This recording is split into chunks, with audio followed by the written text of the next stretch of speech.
I think Rigathi Gachagua, when he wakes up in the morning, he leaves his brains in the bathroom or in the sitting room and goes to his office without his brains.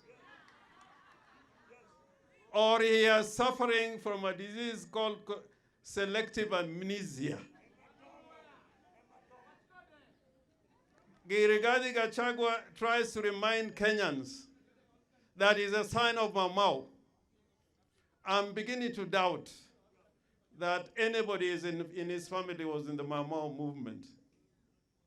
If his father was in the Mau movement, Rigathi Gachagua should know that governments are not changed by ballot or by the votes cast in an election. All over the world, there are many means of changing government. And if he is a son of Mau, the Mau who fought in the forest were not using the ballot. They went to the bush because the ballot could not work. They went to the bush. That's why they went to the bush. And they brought change. They brought a new awakening in the country. In South Africa, for the white man to know that there are black people in South Africa, they didn't go to parliament because they were not allowed to go to parliament. They used extra parliamentary, extra constitutional means to bring change in South Africa. And he's also forgetting that in Kenya, when Gachagua was sleeping, Wangari Maathai was collecting signatures in the middle of the town in Nairobi to bring about a new constitution in the Republic of Kenya. So, he should know collecting signatures is just the beginning. He is just the beginning. He's not seen the real thing is coming. And it's coming, and when it comes, he'll remember that he left his brains in the bathroom because it is coming.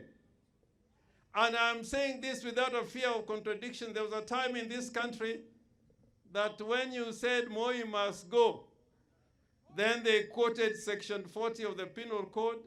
They used to say that anybody who compasses or imagines or devises or intends the death of the president is guilty of treason.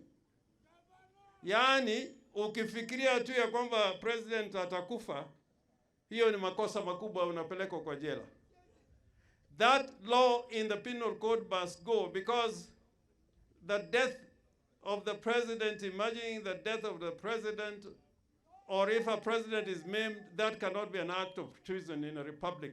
In America, those who killed Kennedy were not charged with treason because that is a true republic. Kenya is not a monarchy. Kenya is a republic. So we can decide through extra parliamentary means, through extra constitutional means to bring about change in Kenya. And we have done it before when Parliament proved to be acting contrary to the wishes of the people. We said, we are going to the people. We are going to the people. And right now we have reached a situation where we must go back to the people because the people are sovereign. And they are going to bring about change in Kenya. Kwa hivyo mimi naambia Bwana Gachagua, usitishe sisi bana. Sisi tuliamka zamani kabla hujaamka. Tuliamka kama bado uko dio. Wewe ulikuwa ni dio wakati ambao tulikuwa katika vuguvugu ya kuleta mabadiliko katika Kenya. Sasa amka ndugu yangu. Wewe pamoja na Ruto mtaamuka mkichelewa. Kwa sababu Raila and his team Azimio, hiyo mbio ambayo tumechukua kutoka wiki jana mpaka itafaulu. Na tutaenda kwa maandamano. I can tell you, we know the law. We are going to do everything within the law.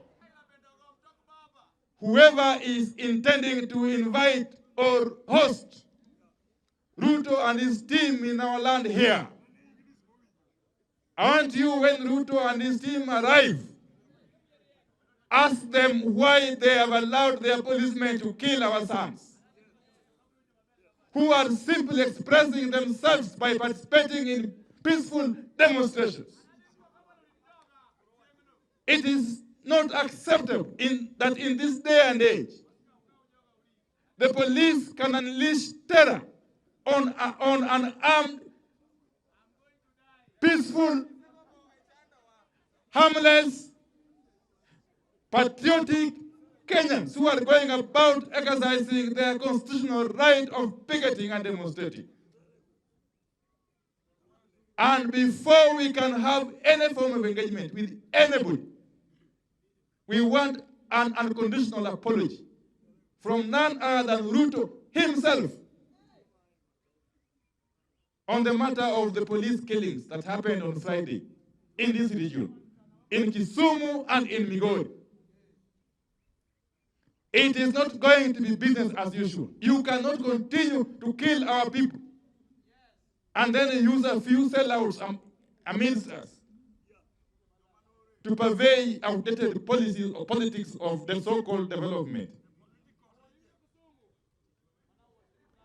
If you can blatantly kill our people, we don't need you and your so-called development. How does it concern you? What is your business with our exercise of collecting signatures? Under the Constitution, the people can express themselves in whichever way they deem fit. And if they choose to append their signatures as a demonstration of their lack of confidence in your regime, it is none of your business. And whatever we shall do with those signatures is not your business. Sawa sawa? Sisi kama watu wa Azimio, na kwa hakika wa Kenya wote, tuko na ruhusu,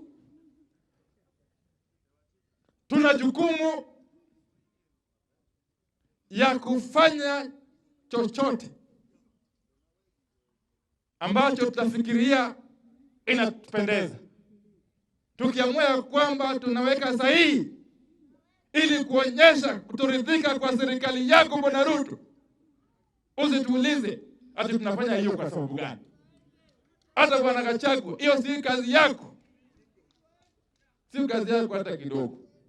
Kwa hivyo ukifika wiki ujao, sasa namalizia, wiki ya kesho, siku ya Jumatano, ile maandamano ambayo itafanyika katika nchi ya Kenya hii ni ile haijawahi onekana.